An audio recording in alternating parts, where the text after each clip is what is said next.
The pain was so familiar that Simon Prescott barely noticed it anymore, except when he tried to straighten his spine, and his body simply refused.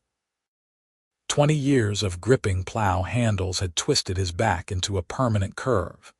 20 years of leaning forward had locked his shoulders into a hunch. And now, at 43 years old, he moved through his small farmstead like a question mark given human form. The autumn morning was cold enough to make his joints ache worse than usual. And as he scattered feed for the chickens, each handful required him to bend from an already bent position, making the simple task feel like punishment. He had bought this land on the frontier 15 years ago, carved it from wilderness with his own scarred hands, built the cabin log by log while his back was still mostly straight. Now the farm produced enough to keep him alive through the winters, enough to trade for what he needed in the small human settlement 3 miles east, but never enough to hire help, never enough to rest. The solitude suited him. People in town looked at him with pity or barely concealed disgust. This crooked man who had never married, never prospered, never amounted to anything more than a subsistence farmer on the edge of civilization. Simon was pouring water into the trough for his 2 goats when he heard the sound. A low groan, almost animal, coming from the tree line beyond his northern field. He froze, listening. The borderlands were dangerous. Bandits, wild beasts, and worse. The war between the human kingdoms and the orc clans had officially ended 5 years ago, but skirmishes still erupted, and lone orcs were sometimes hunted for sport by human raiding parties. Another groan, definitely pain in that sound. Simon's better judgment told him to go inside, bar the door, pretend he had heard nothing. Instead, he found himself shuffling toward the trees, moving in his awkward bent gait, one hand pressed to his lower back as if that might help. He told himself he was just checking the tree line, making sure no threat was approaching his home. He found her collapsed against an old oak, half hidden by undergrowth. Green skin mottled with darker bruises, black hair matted with dried blood, leather armor torn and hanging loose. An orc woman, young, maybe mid-20s, with small tusks protruding from her lower jaw and pointed ears pressed flat against her skull in pain. Her left leg was twisted at an unnatural angle, clearly broken. Her dark eyes opened as he approached, and he saw fear flash through them before being replaced by defiant resignation. "Go ahead," she said in accented but clear common tongue, her voice rough. "Finish it. I have no weapon left." Simon stopped a few paces away, studying her. Up close, he could see more damage. Burn marks on her arms, cuts across her ribs visible through tears in her leather. She had been in a fight and badly beaten. "What happened to you?" She bared her teeth, showing those small tusks. "Does it matter?" "You will kill me or call your human friends to do it. Get it over with." "I am not going to kill you." Simon shifted his weight, his back sending sharp protests up his spine. "You are on my land bleeding. That is my concern." The orc woman studied him with suspicious eyes, her gaze traveling over his bent form. "You are crippled. You could not kill me if you wanted to." "Probably true," Simon admitted.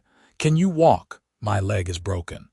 She said it flatly, as if reporting the weather. "I can see that." "Can you stand on the other one if I help you?" "Why would you help me?" The suspicion in her voice was thick as honey. "I am orc.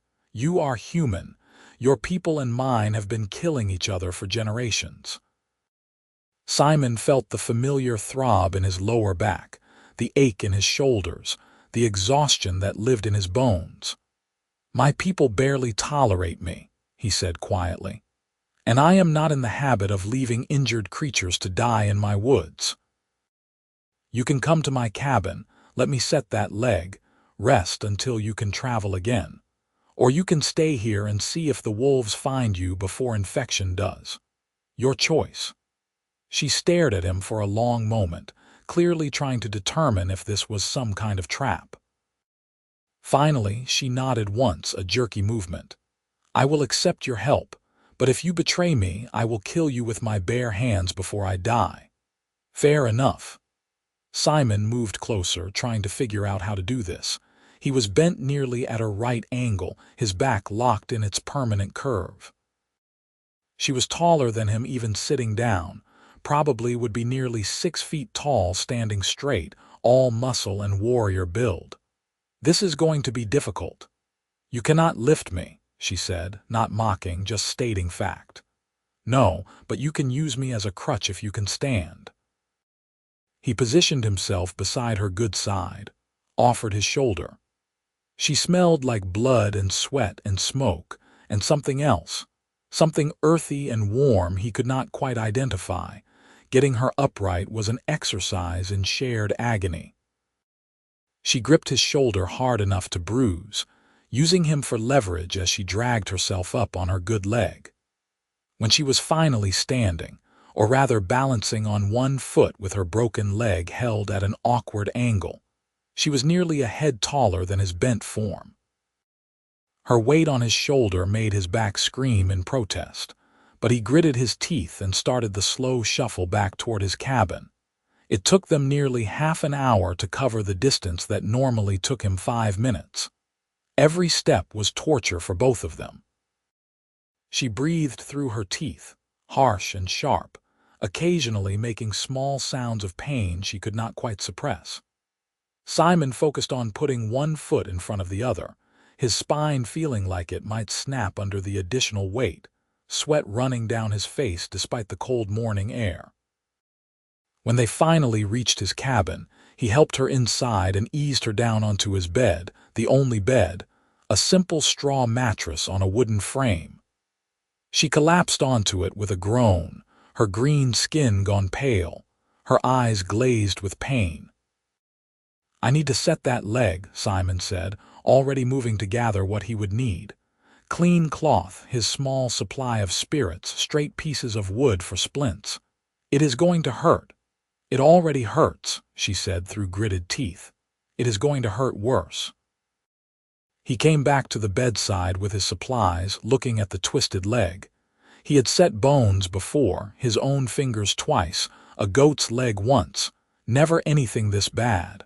"What is your name? Why do you care?"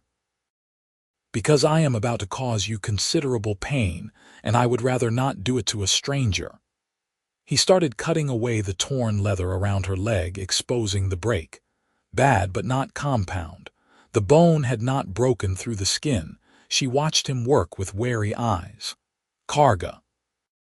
"My name is Karga. I am Simon." He met her eyes. "Simon Prescott. This is going to be, I know."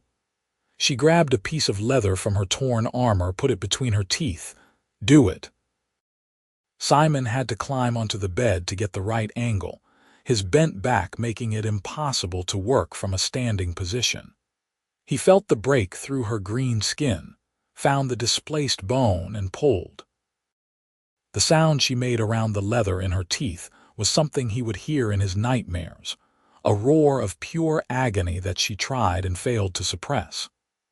Tears ran down her face as he aligned the bone, felt it slip back into place, and quickly began wrapping the splints. When he was done, she spat out the leather and lay there gasping, her whole body trembling. Simon climbed off the bed carefully, his back shooting fire through his nervous system, and went to pour a cup of water. He brought it to her with shaking hands. "Drink," he said. She drank, her hands steadier than his despite what she had just endured. When the cup was empty, she looked at him with something that might have been respect in her dark eyes. "You did well. The bone is set properly. I have some experience." He took the cup back, went to wash his hands in his small basin. "You should rest. The break will need several weeks to heal properly." "Weeks?" She tried to sit up, winced, fell back. "I cannot stay here for weeks." "When my clan realizes I am missing," she stopped abruptly, seemed to reconsider her words. "Your clan does not know where you are. Karga turned her face away. No. There was a story there Simon could tell, but he did not press. Well, you cannot walk on that leg for at least a week, maybe 2. After that we will see. For now you need rest, food, and time to heal. Where will you sleep? She looked at the single bed. I have a chair by the fire, I will be fine. You need the bed, your back, she gestured at his bent form. I can see it pains you. My back always pains me, Simon said simply. Rest. I will make some broth. He left her there and went to his small kitchen area, started a fire in the hearth, set a pot of water to boil. He had some dried venison, some root vegetables, enough to make a decent broth. As he worked, he kept glancing at the bed where the orc woman lay, this Karga who had appeared on his land like a gift or a curse. He was not yet sure which. She was asleep by the time the broth was ready, her face slack with exhaustion. Simon let her sleep, eating his own portion by the fire, feeling his back gradually unlock a little in the warmth. He had no idea what he had just gotten himself into. Harboring an orc on the frontier could get him killed if the wrong people found out. The local militia would assume she was a threat, would want her dead or driven off. Some of the younger men in town still went orc hunting, considered it sport, but Simon had meant what he said. He was not in the habit of letting injured creatures die. And there was something about her, about the defiant way she had told him to finish her, the grudging respect in her eyes after he set her leg, that made him want to know her story. He dozed in his chair that night, his back complaining about the position, jerking awake every few hours to add wood to the fire and check on his unexpected guest. She slept through the night, deep and motionless, the sleep of the truly exhausted. When dawn came, he made porridge and brought a bowl to the bedside. Her eyes opened as he approached, instantly alert, her hand moving toward a weapon that was not there. When she saw it was him, she relaxed slightly. Breakfast, he said, offering the bowl. She took it, ate in silence. He watched her, noting how she held the bowl, how she ate with careful economy, savoring each bite. When had she last eaten? How do you feel? He asked. Like I was beaten, burned, and had my leg broken, she said, but there was no malice in her tone. The splint is good, you have steady hands. 20 years of plow work gives you steady hands, strong forearms too, though they did nothing good for the rest of me. He gestured at his bent spine. Karga studied him openly now in the morning light. How did you become so bent? Most people did not ask directly. They looked away, embarrassed or disgusted. Her directness was oddly refreshing. Plowing. Started when I was 23 after I left the army, bought this land, worked it alone. The plow handles are low, you have to bend to grip them, lean forward to drive the blade through the soil. Year after year, season after season, my spine bent more and more. By the time I realized how bad it had gotten, it was too late. The bones had set wrong, the muscles had shortened. Now I am stuck like this. You were a soldier. Something changed in her expression, became more guarded. For 7 years, infantry, I fought in the border wars against my people. Yes, he would not lie about it. I killed orcs. I watched orcs kill my friends. I did what I was told and tried to survive. And now you save orcs. There was a bitter edge to her words. Now I am too old and broken to care about wars that accomplished nothing but making widows and orphans on both sides. Simon met her eyes. The war ended 5 years ago. I was glad. But I know peace on paper does not mean peace in hearts. Your people still hate mine. Mine still hate yours. That is why you expected me to kill you. Yes. She set the empty bowl aside. You should have. It would have been easier. Easier for who? She did not answer that. Instead, she asked, what will you do with me when I can walk? Nothing. You will leave, go back to your clan or wherever you want to go. I will go back to my plowing and my goats. You would just let me go. No demands, no conditions. What would I demand? You have nothing I need. I just do not want you to die in my woods and haunt my land. He said it lightly, trying for humor. The corner of her mouth twitched, almost a smile. Orcs do not believe in ghosts. Well, I do, so I am doing this for selfish reasons. That almost smile grew a bit. You are strange, Simon Prescott. I have been told that before. He took the empty bowl. Rest more. Healing takes time. The next few days fell into a rhythm. Simon worked his farm, doing the necessary tasks to keep his small homestead running, feeding the animals, gathering eggs, repairing a section of fence that was falling apart. Every movement was an exercise in pain management, finding ways to work around his bent spine, his locked shoulders. By midday, he would be drenched in sweat and shaking with exhaustion, but the work had to be done. He would come inside to find Karga watching him, her dark eyes following his movements.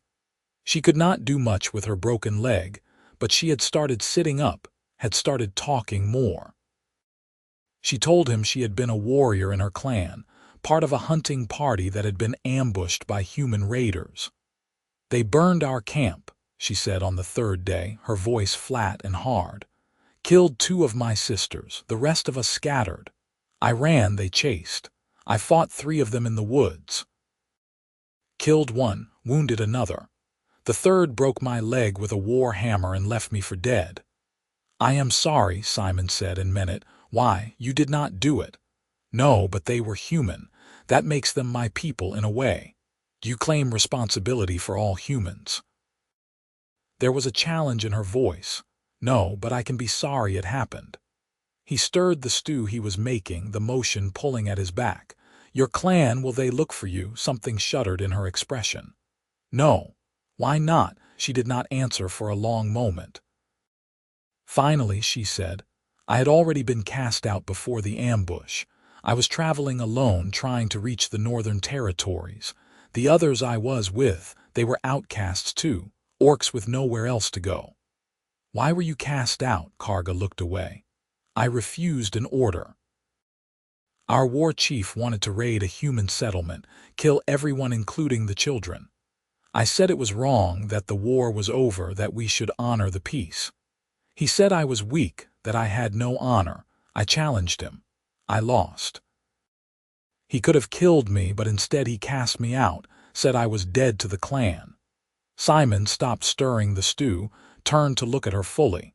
You were exiled for refusing to kill children. I was exiled for disobeying my war chief, she corrected, but there was pain in her eyes. In orc culture, the chief's word is law. To challenge him is to challenge the clan itself. That seems like a law worth breaking. You would say that. You are human. But there was no heat in her words, just weariness. Among my people, I am outcast, clanless.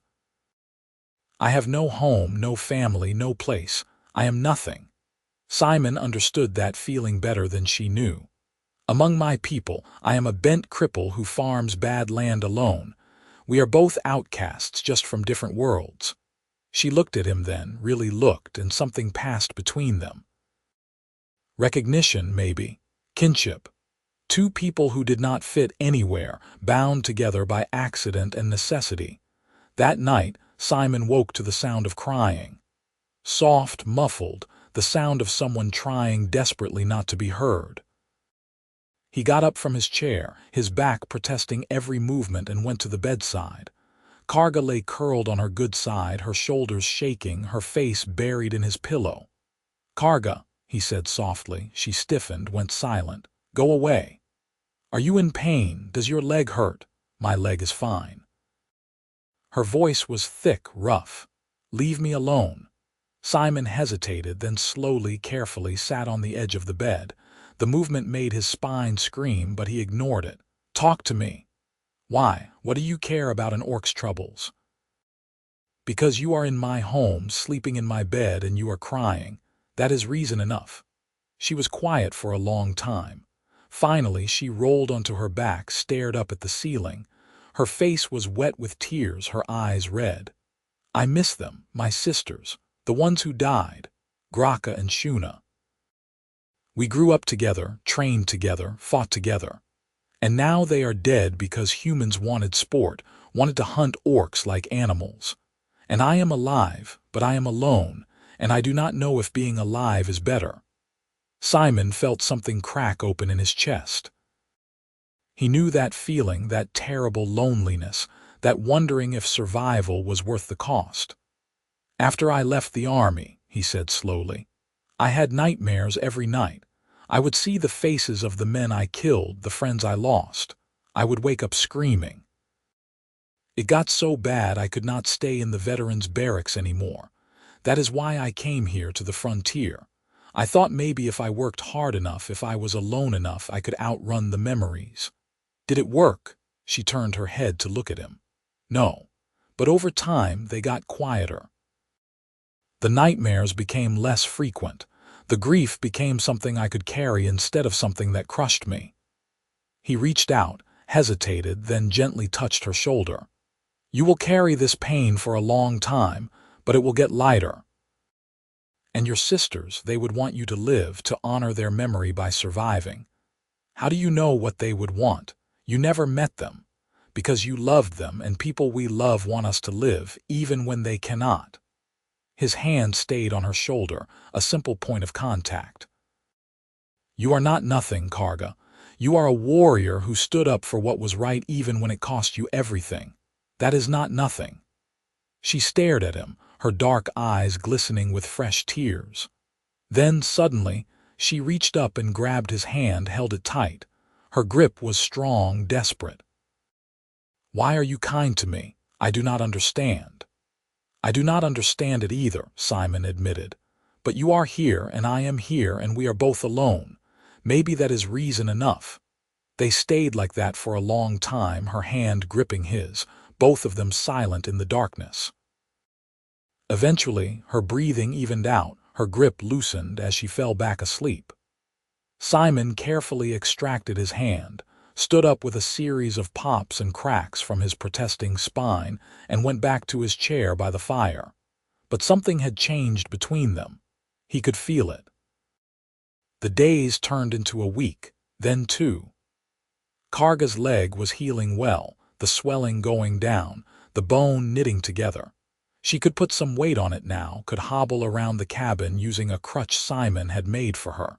She started helping with small tasks, things she could do sitting down. Mending his clothes, which were in terrible shape, preparing vegetables for meals, sharpening his tools. Your knife was so dull it could not cut butter, she said one afternoon, running a whetstone along the blade with expert strokes. How do you work with tools this poorly maintained? I maintain them well enough, Simon protested, but even he could hear how weak the argument was. You maintain them like a human, she said, and there was teasing in her voice now, a warmth that had not been there before. Which is to say, badly. And I suppose orcs are master craftsmen. We know how to keep a blade sharp enough to kill, which is more than I can say for you. She tested the edge with her thumb, nodded in satisfaction. There. Now it will actually cut what you want it to cut. Simon took the knife back, tested it himself. The difference was remarkable. Thank you. You set my leg, fed me, gave me shelter. Sharpening your pathetic knives is the least I can do. They had fallen into a pattern of gentle insults and banter that felt surprisingly natural. Simon found himself looking forward to coming inside after his work, to seeing her face, hearing her voice. She had a sharp wit, a dry sense of humor that caught him off guard and made him laugh, something he had not done much of in years. One evening, as he was making dinner, she asked, "Does your back hurt all the time, or are there moments when it does not?" "It hurts all the time," he admitted, stirring the pot. "But there are degrees. Sometimes it is a low ache I can ignore. Sometimes it is fire that makes me want to scream. Depends on the weather, what work I have done, how I slept. Come here." He turned to look at her. She was sitting on the bed, gesturing him over. "What? Come here. Sit." She patted the space in front of her. Suspicious but curious, Simon went over and sat where she indicated, his back to her. He felt her hands on his shoulders, strong and sure, and he nearly jumped. "Be still," she said. "Let me see if I can help." Her fingers began to probe his back, feeling through his shirt, finding the twisted muscles, the locked vertebrae. Where she touched, he felt pressure, firmness, but not pain.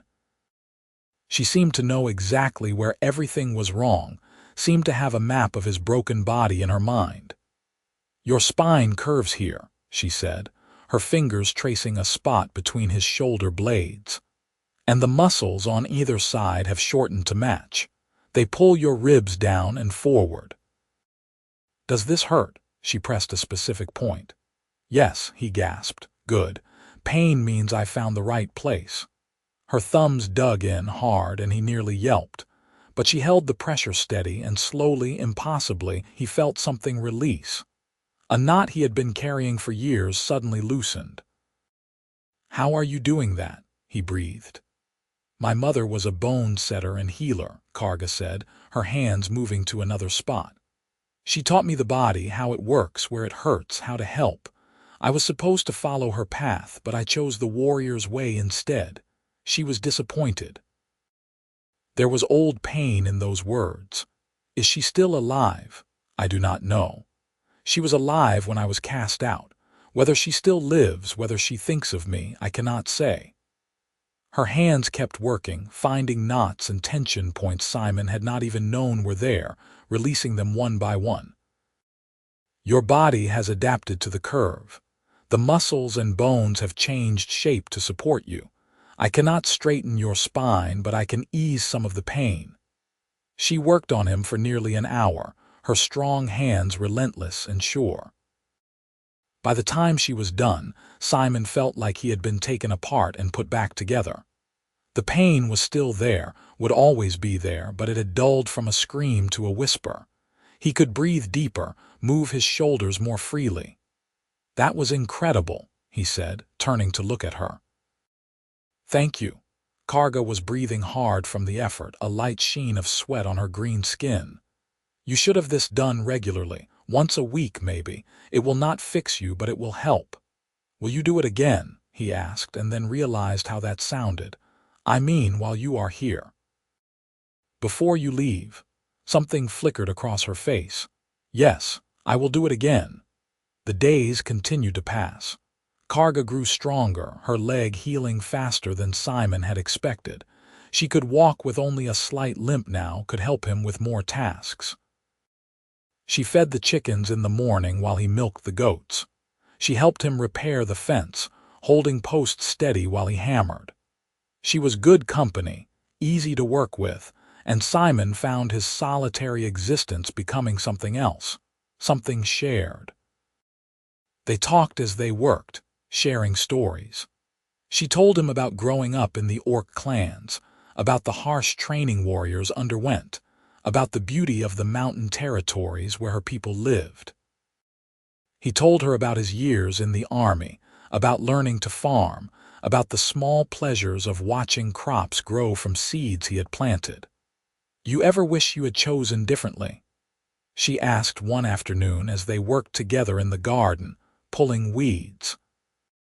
"That you had stayed in the army, or moved to a city, or found a different life?" Simon considered the question. "Sometimes, when my back is screaming and I am alone and winter is coming and I wonder if I have enough supplies to last. But mostly, no. This life is hard, but it is mine. I answer to no one but myself. There is freedom in that." "I understand that," she said quietly. "The clan was my whole world, but it was also a cage. Every decision made for me, every path chosen. Now I have no clan, no rules, but also no home. Freedom and loss, they are two sides of the same coin." "You could make a new home," Simon said, not looking at her, focusing on the weeds. "Find a new clan or start your own life somewhere." "Where would I go? Orcs do not live alone. We are not built for it. We need the clan, the family, the pack." She pulled a particularly stubborn weed free, tossed it aside. and no clan will take an outcast. I am marked, shamed. I might as well be dead. You are not dead. You are here alive talking to me. He did look at her then. That counts for something. She met his eyes and something passed between them again, that same spark of connection he had felt before. This time it lingered. He saw how the afternoon sun caught the black of her hair, how her dark eyes reflected the light, how her tusks curved just slightly from her lower jaw. He realized with a start that he found her beautiful. The thought shocked him. He looked away quickly, went back to weeding, but his heart was beating faster and his hands were not quite steady. If Karga noticed, she did not say anything. That night, she worked on his back again, her hands finding all the places that hurt and easing them. Simon sat very still, hyper-aware of her touch, of her breath on his neck, of how close she was. When she was done, he stood up quickly, muttered his thanks, and went to prepare for bed in his chair. But he could not sleep. He lay awake, staring at the ceiling, thinking about green skin and dark eyes and strong hands that knew exactly where he hurt. The next morning he woke to find her already up, standing outside the cabin, looking toward the sunrise. He went out to join her, moving slowly, his back stiff from sleeping in the chair. "Beautiful," she said softly, not looking at him. "I had forgotten how beautiful sunrises could be. In the clan, there was always too much to do, too much noise. I never stopped to just look." "It is one of the benefits of frontier life," Simon said. "Plenty of time to watch sunrises and sunsets and the stars and paint drying." She laughed, a real laugh, full and genuine.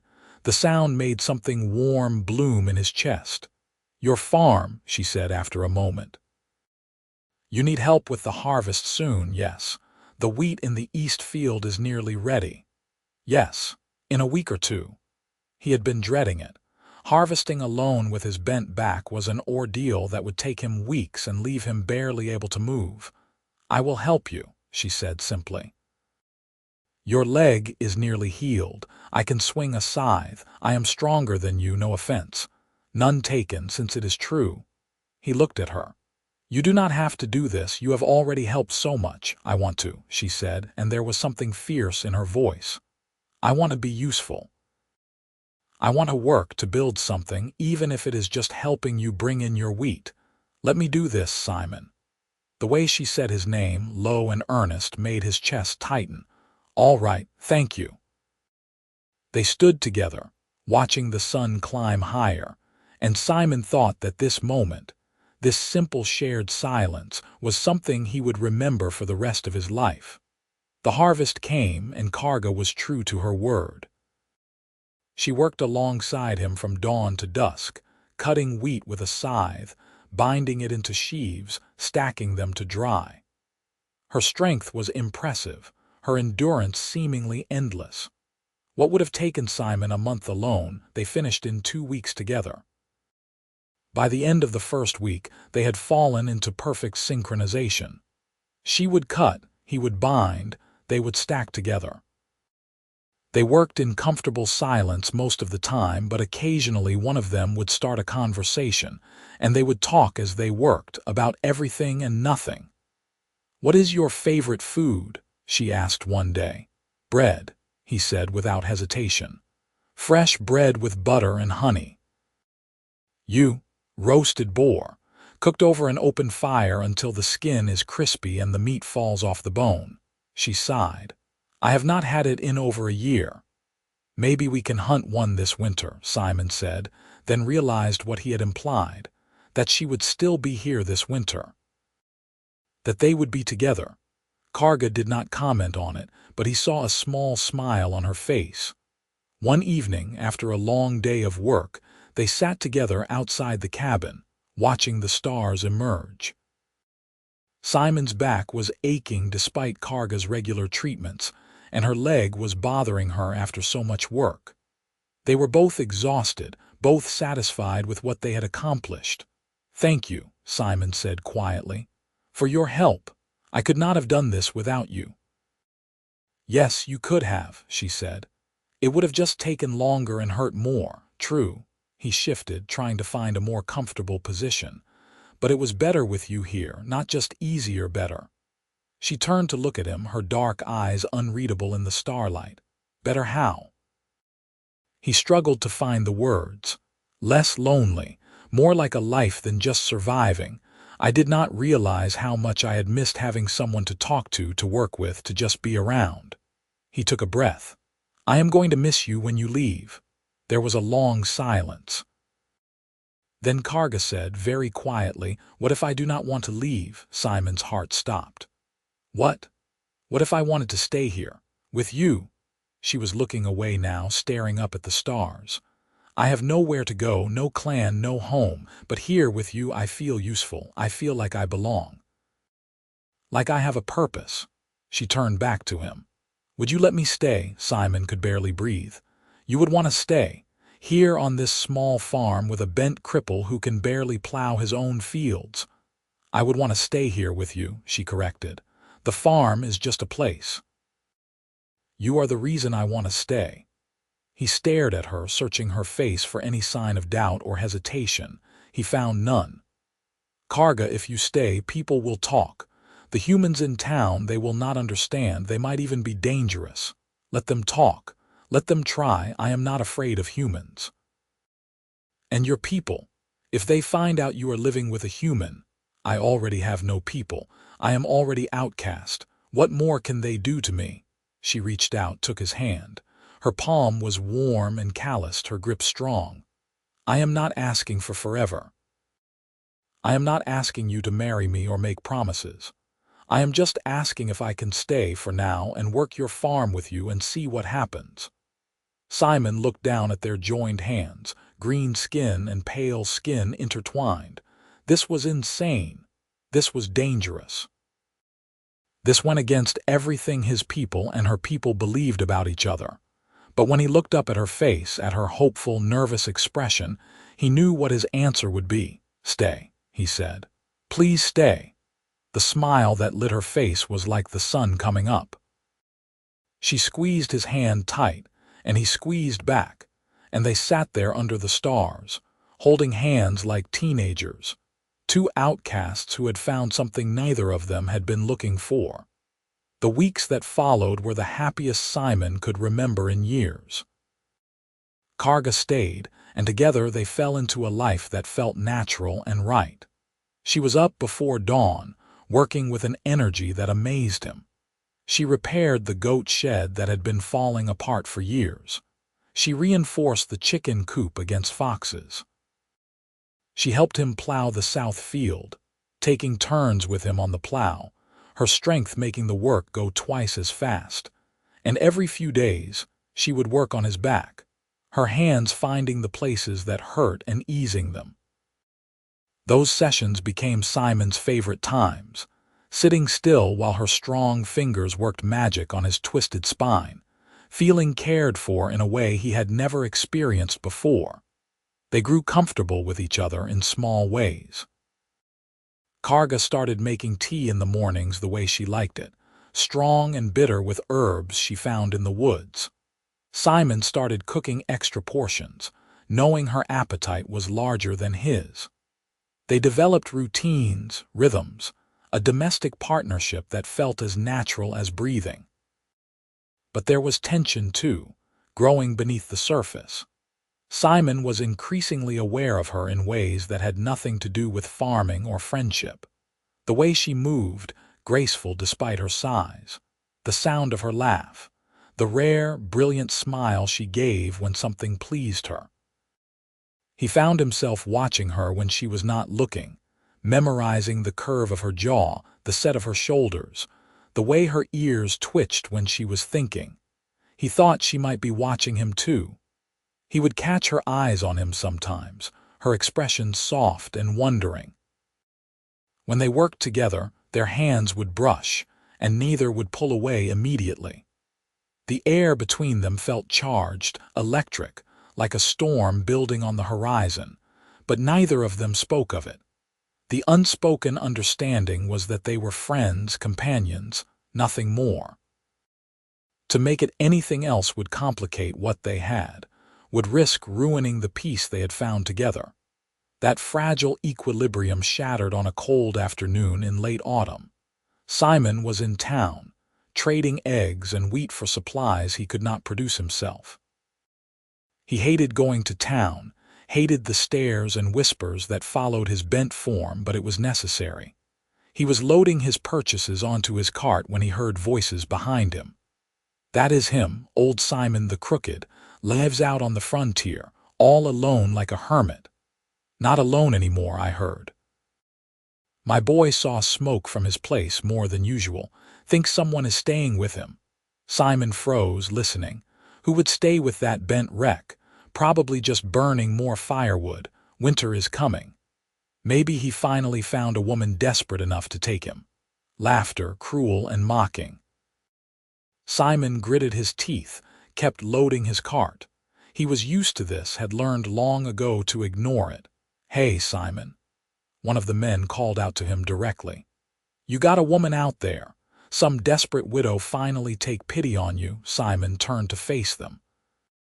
3 men, younger than him, strong and straight-backed. He recognized them as part of the local militia. "No, I live alone." "You sure? We have been seeing more smoke, more activity. You hiding something out there?" "Just preparing for winter, same as everyone." Simon turned back to his cart. "Maybe we should ride out, check on you, make sure everything is all right." There was a threat in the words, thinly veiled. "That will not be necessary. I am fine." Still, might be interesting to see what old Simon the Crooked is up to out there in the wilderness. We will think about it. Simon finished loading his cart as quickly as his bent body would allow and left town, his heart pounding. They were suspicious. If they came to his farm and found Karga, there would be trouble. The kind of trouble that ended with blood. He drove the cart faster than he should have, pushing the old horse harder than was wise, desperate to get home and warn her. When he finally reached his cabin, he found her outside, chopping firewood with smooth, powerful strokes. "Karga," he called, climbing down from the cart with difficulty. "We need to talk." She set down the axe, saw his expression, went instantly alert. "What happened?" He told her about the conversation in town, about the thinly veiled threats. As he spoke, her face grew hard, her jaw tight. "They will come," she said flatly when he was done. "Men like that always do. They will come and they will find me and they will try to kill me." "I will not let them," Simon said fiercely. "How will you stop them? You cannot even stand straight." She said it gently, but it still stung. "I will think of something." "We will hide you or I will leave." She said it quietly but firmly. "I will leave now before they come. That way when they arrive they will find nothing. You will be safe." "No." The word came out harder than he intended. "No, you are not leaving." "Simon, no." "I have been alone for 15 years, Karga. 15 years of silence and isolation and wondering if this was all my life would ever be. And then you came, and everything changed. For the first time in longer than I can remember, I am happy. I am not letting that go. I am not letting you go." She stared at him, something fierce and bright in her eyes. "What are you saying?" "I am saying stay. I am saying fight if they come. I am saying I do not care what they think or what they will do." He took a step closer to her. "I am saying I love you." The words hung in the air between them, impossible and true. "You love me," she repeated, as if testing the words. "Yes." Simon's heart was pounding so hard he thought it might break through his ribs. "I love you. I think I have loved you since you told me to finish it, since you faced death with defiance in your eyes. I love your strength, your wit, your kindness. I love the way you laugh, the way you work, the way your hands know exactly where I hurt. I love you, and I do not want you to leave, and I do not care if that makes me a fool or a traitor to my people or anything else.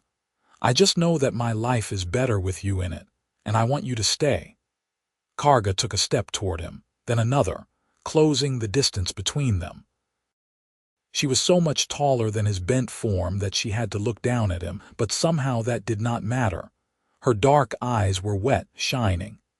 "I love you too," she said, her voice rough with emotion. "I have tried not to. I have tried to tell myself this was just gratitude, just companionship. But it is more than that. You are kind and gentle and strong in ways that have nothing to do with muscles. You see me, not just an orc or a warrior or an outcast, but me, Karga. And when I am with you, I feel like I have finally found home." She reached up with one hand and touched his face, her palm warm against his cheek. He leaned into the touch, hardly believing this was happening. "What do we do?" she whispered. "We stay together," Simon said. "Whatever comes, we face it together. They will come for me, for us. Then we will be ready." She smiled then, fierce and bright, and leaned down to kiss him. Her lips were soft, her tusks a gentle pressure against his face. Simon kissed her back, his bent spine screaming in protest as he stretched up to meet her, but he did not care. Nothing had ever felt so right as this, as her. When they finally pulled apart, both breathing hard, Karga rested her forehead against his. "I need to teach you to fight," she said. "I know how to fight. I was a soldier. You were a soldier 20 years ago, and your back has bent since then. I need to teach you to fight as you are now, bent and twisted, to use your body as it is, not as it was." She was right, and he knew it. "All right, teach me." They spent the next few days preparing. Karga taught him how to fight from his permanent crouch, how to use his low center of gravity as an advantage, how to strike upward where opponents would not expect. She showed him dirty tricks, ways to win a fight when you were smaller and weaker and bent. How to go for knees and groins, how to use a walking stick as a weapon, how to turn his weakness into strength. "You will never overpower them," she said as they sparred in the yard, "but you can surprise them, hurt them, slow them down, and I will do the rest.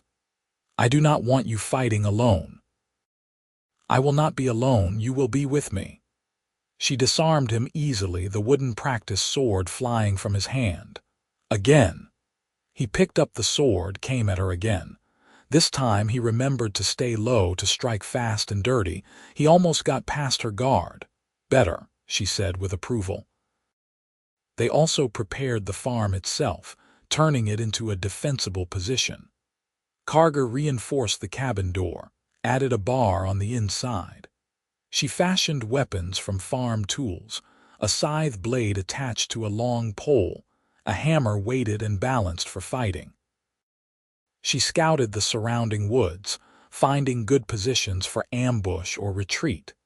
"If they come with many men, we cannot win by force," she said, marking a map in the dirt. "We will need to use the terrain, use our knowledge of the land, make them come to us on our terms." Simon watched her plan and strategize, this warrior woman who had become his love, his partner, his everything. He felt inadequate next to her skill, but also grateful beyond words that she was here, that she was his. "What happens after?" he asked one evening as they sat by the fire. "If we survive this, what then?" Karga was quiet for a moment. "I do not know. More humans will come, probably. And maybe orcs too, if word spreads that one of their outcasts is living with a human. We will always be looking over our shoulders, always waiting for the next threat." "We could leave," Simon suggested. "Go deeper into the frontier, find a place so remote no one would follow. You would leave your farm, the land you have worked for 15 years. He looked at her, at the firelight dancing across her green skin, at the face he had come to love more than anything. "I would leave anything for you," she smiled, sad and sweet. "Let us survive first, then we will decide what comes next." The militia came 3 days later. Simon was in the garden when he heard horses. 6 men, all armed, rode up to his cabin with the casual arrogance of those who believed might made right. He straightened as much as he could, which was not much, and went to meet them. "Simon Prescott," the leader said. Simon recognized him as Marcus Flynn, the militia captain, a man who had made his reputation hunting orcs during the war. "We need to search your property." "For what?" Simon kept his voice level.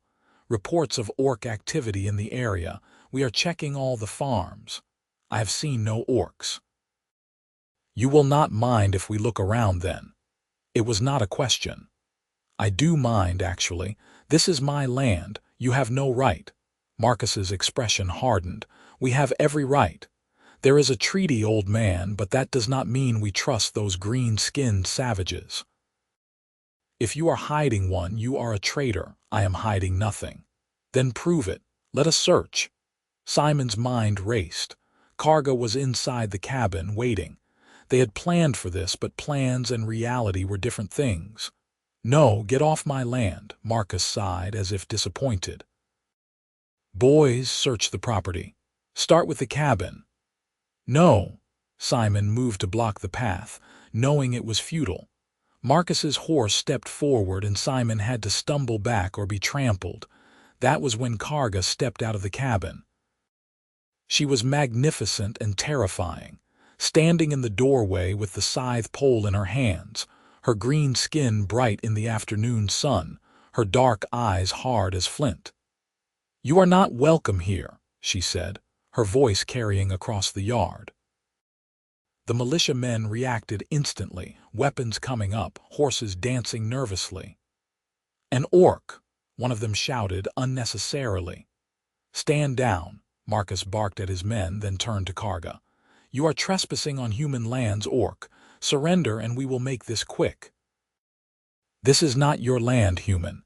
This is Simon's land and he has given me shelter. I am not leaving." She hefted the scythe pole. "But you are. So it is true.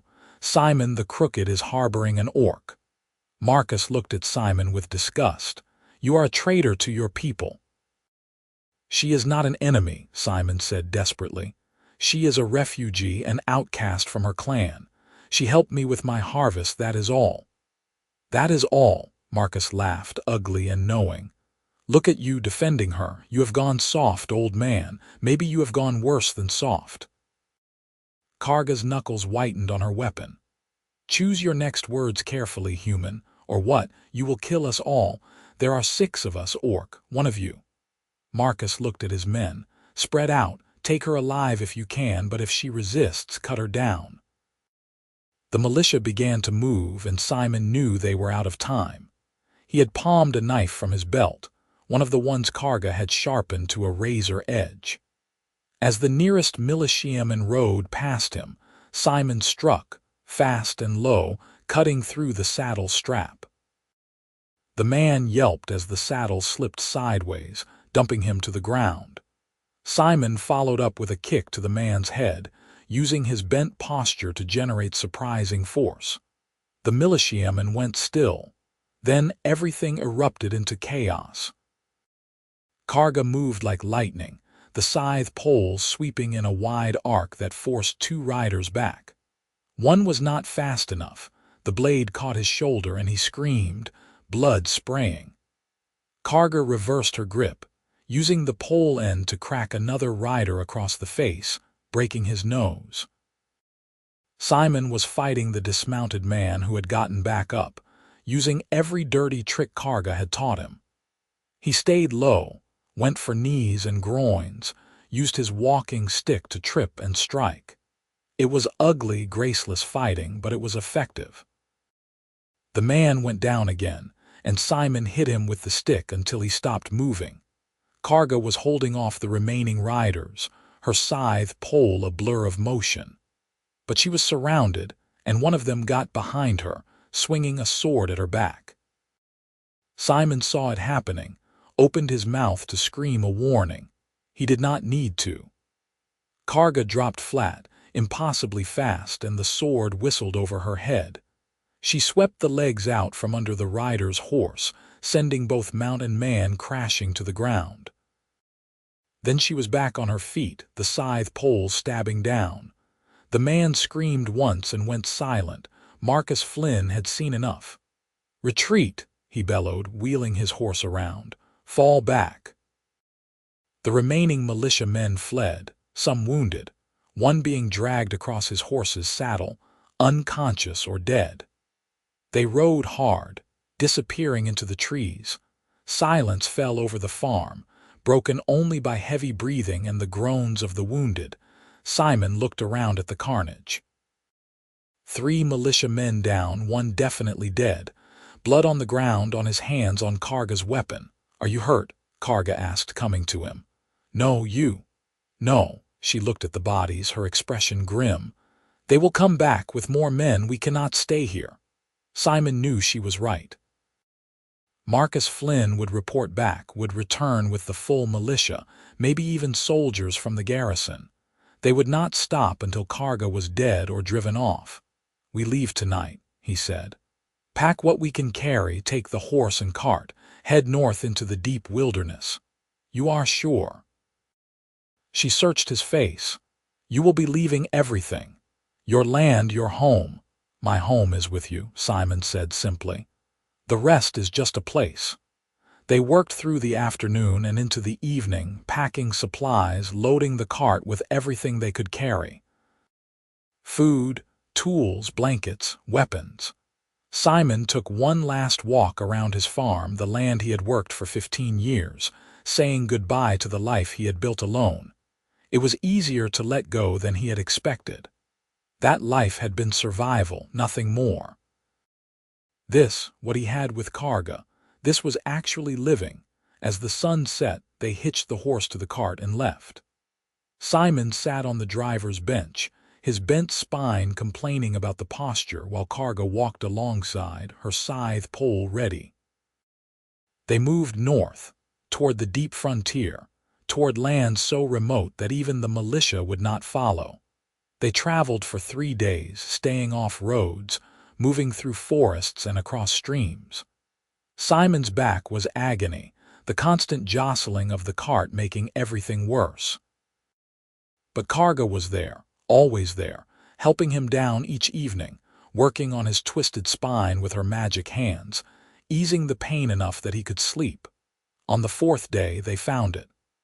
A valley, narrow and hidden, with a clear stream running through it and good soil for farming. There was an old structure, maybe a hunter's cabin from years past, half collapsed but salvageable. Trees for timber, game in the woods, fish in the stream. It was perfect. "Here," Karga said, looking around with satisfaction. "We can build here." They got to work immediately. Karga did the heavy lifting, repairing the cabin while Simon planned the farm, figured out where fields would go, where to put a garden. They worked from dawn to dusk, and in the evenings they would sit by the fire, exhausted and content, planning their future. "We will need to hunt before winter," Karga said one night, "build up stores of meat." "I am a terrible hunter," Simon admitted. "I know, I am an excellent hunter. I will hunt, you will smoke and preserve the meat. That seems fair." She leaned against him, careful of his bent spine, her head on his shoulder. "Are you happy, Simon Prescott?" He thought about it, about how much his life had changed. He had lost his farm, become a fugitive, would probably never be able to return to human civilization. But he had Karga, had her love, her partnership, her presence in his life. "I am happier than I have ever been," he said honestly. She kissed him, soft and sweet. "Good, so am I." The weeks passed. They finished the cabin, made it weatherproof for the coming winter. Karga hunted, bringing down deer and rabbits, and once, miraculously, a wild boar. They roasted it over an open fire, the skin crispy and the meat falling off the bone, and Karga's joy at tasting her favorite food again made Simon's heart ache with happiness. They planted a late garden, hoping for some harvest before the frost. They gathered berries and nuts, prepared firewood, did all the 1,000 tasks necessary to survive a frontier winter. And through it all, they grew closer, their partnership deepening into something profound. One evening, as the first snow began to fall, Simon found himself watching Karga as she cooked dinner. She was humming something, a tune from her childhood perhaps, her movements efficient and sure. The firelight caught her green skin, made her tusks gleam. She was beautiful, strong, fierce, kind. She was everything. "Marry me," he said. She turned, spatula in hand, eyes wide. "What? Marry me?" He stood up from his chair, his bent back making him wobble slightly. "I know we have no priest, no witnesses, no official ceremony, but I want you to be my wife. I want to promise myself to you, and I want you to promise yourself to me. I want us to be bound, not just by circumstance or convenience, but by choice, by love." Karga set down the spatula, came to him. She took both his hands in hers. "You want to marry an orc? An outcast, a warrior, a woman who could crush you if she wanted. I want to marry you. Karga, the woman who saved my life by letting me save hers. The woman who knows where I hurt and makes it better. The woman I love more than anything in this world." He squeezed her hands. "Will you marry me?" Tears rolled down her green cheeks. "Yes, yes, I will marry you." They married themselves that night in front of the fire with no witnesses but the stars visible through the window. They spoke vows they made up on the spot, promises to love and support and protect each other, to build a life together, to face whatever came as partners. When they kissed to seal their vows, it felt sacred, holy, more real than any official ceremony could have been. That night, they became husband and wife in truth, their bodies joining with a tenderness and passion that left them both breathless.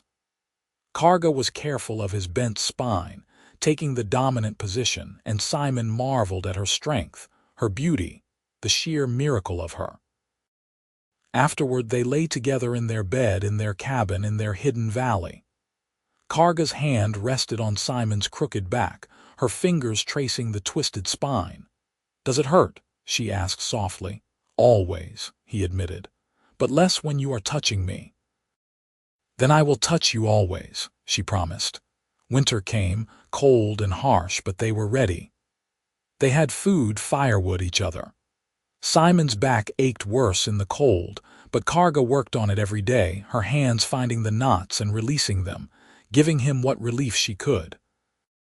In return, he cooked and cleaned and mended, using skills he had learned in his years alone. They were happy. Against all odds, two outcasts who should have been enemies had found love and peace in a hidden valley far from the world that had rejected them. They were building a life, a home, a future. One morning in late winter, Karga woke feeling ill.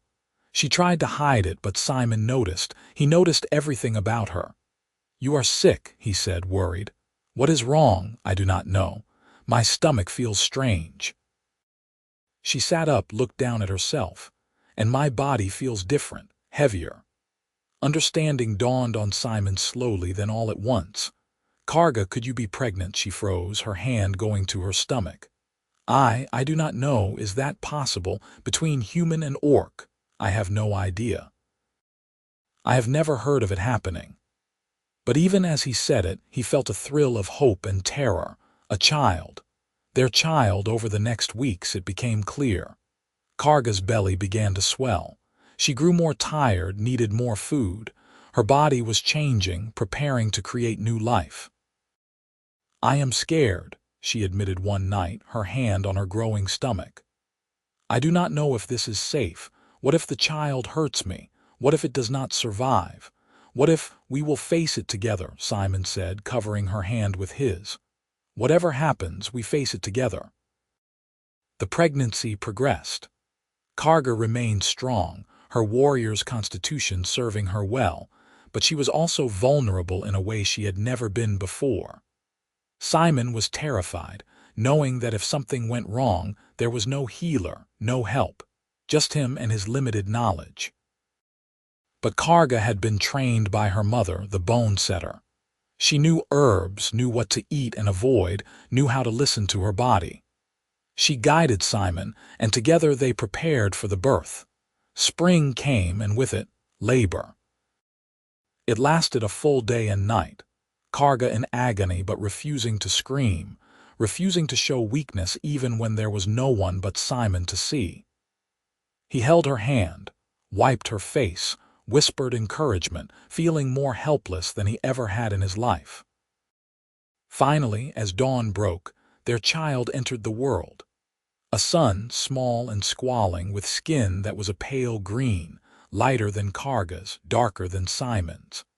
He had tiny nubs where tusks would grow, pointed ears, and when he opened his eyes they were dark like his mother's. "He is perfect," Karga breathed, holding their son for the first time. "He is beautiful." Simon looked at his wife and child, at this family he had somehow been blessed with, and felt tears running down his face. "He is a miracle." They named him Seth, a human name for a child who was both human and orc, neither and both. He grew quickly, stronger than a human baby, more robust. Simon fashioned a cradle and toys while Karga nursed him and sang him songs from her clan, songs she had thought she would never sing again. Life in the hidden valley settled into a new rhythm. Simon worked the farm, his bent back making every task a challenge, but he persisted. Karga hunted and protected, always vigilant for threats. And Seth grew, a happy child who knew nothing of the world's prejudices, who saw only his parents' love. Years passed. Seth learned to walk, to talk, speaking a mix of human common and orcish. He had his mother's strength and his father's gentleness. He would follow Simon through the fields, asking endless questions about plants and farming, then follow Karga into the woods, learning to hunt and track. Simon's back grew worse as he aged, the bend becoming more pronounced, the pain more constant. But every evening Karga's hands were there, finding the places that hurt, easing them as much as she could. And every morning Seth would hug him carefully, mindful of his father's crooked spine. One evening, when Seth was 5 years old and already nearly as tall as Simon's bent form, the boy asked, "Father, why is your back crooked?" Simon and Karga exchanged glances. They had known this question would come. "I was a farmer," Simon said. "I worked very hard for many years and my body bent under the work." "Does it hurt?" Seth's face was full of concern. "Yes, but your mother makes it better." Simon smiled at Karga. "Can I help too?" Seth asked eagerly. Karga laughed, the sound warm and full. "When you are older, little one. For now, your hugs are medicine enough." They were happy. Against all the odds, despite everything the world had thrown at them, they had built a life of love and peace. Simon's bent back, which had once been a source of shame and pain, had led him to Karga. She had known exactly where it hurt, had eased his pain in ways both physical and spiritual. More years passed. Seth grew into a strong, kind young man, as comfortable with a plow as with a bow. He knew he was different, half human and half orc, belonging fully to neither world. But he also knew he was loved, fiercely and completely, by parents who had defied everything to be together. Simon grew older, his hair going white, his bent spine making him shorter and more crooked with each passing year.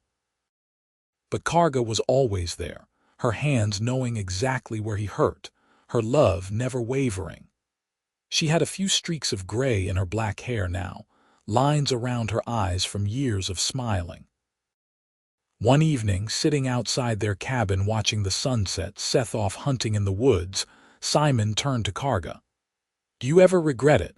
Staying with me, leaving everything behind?" Karga looked at him, her dark eyes soft. "Never, not for a single moment. We lost so much. Your clan, my farm, our peoples. We lost nothing that mattered," she said firmly. "We gained everything. Love, partnership, family.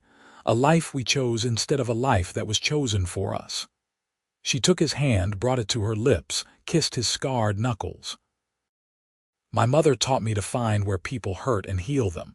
But you, Simon Prescott, you taught me something more important. You taught me that sometimes the healing goes both ways. You were bent and broken, and I was lost and alone. We healed each other." Simon felt tears prick his eyes. "I love you. I will always love you. And I will always love you." She leaned down, kissed him gently. "My bent husband, my crooked love, you are the best thing that ever happened to me." They sat together as the sun set. Two outcasts who had found each other, built a life together, created a family. Simon's back still hurt, would always hurt, but Karga's hands still knew exactly where, still brought him comfort and relief. In the distance, they could hear Seth returning from his hunt, whistling a tune that was part human, part orc, completely his own. Their son, their miracle, the living proof that love could bridge any divide. Simon leaned against Karga, his bent spine fitting perfectly against her strong frame, and thought that he would not change a single thing about his life. 20 years of plowing had bent his back crooked, but it had also led him here, to this valley, to this woman, to this family. And the orc woman's hands knew exactly where it hurt, and exactly how to make it better. They lived the rest of their days in that hidden valley, Simon and Karga and Seth. When Simon finally passed, many years later, it was in Karga's arms, her hands on his crooked back one final time, easing his pain as she had done for decades. And when Karga followed him several years after that, it was with Seth holding her hand, this son of two worlds who carried their love forward into a future they had made possible. Their story became a legend, whispered among those who knew of it. The bent farmer and the orc warrior who loved each other against all the world's expectations, who built a life of peace and joy in a hidden valley. Some said it was impossible, that such love could not exist between human and orc. But those who had seen it, who had witnessed the gentle way Karga touched Simon's crooked spine, who had heard the laughter that rang from their cabin, who had met their remarkable son, those people knew the truth. Love recognizes no boundaries. It sees past skin color and species, past bent backs and broken pasts. It finds where we hurt and makes us whole. And sometimes, if we are very lucky, it transforms two outcasts into a family, two lonely people into a love that lasts forever. In the hidden valley, the cabin still stood, and sometimes travelers who found it by accident would see evidence of the life that had been lived there. A cradle carved with both human and orcish symbols, tools worn smooth by bent hands and strong ones working together. A bed built large enough for two very different bodies to rest side by side, and if those travelers were wise, they would understand what they were seeing. Not a tragedy, not a scandal, but a triumph. The triumph of two people who refused to let the world define them, who chose love over hate, partnership over loneliness, hope over despair. 20 years of plowing had bent Simon's back crooked, yes.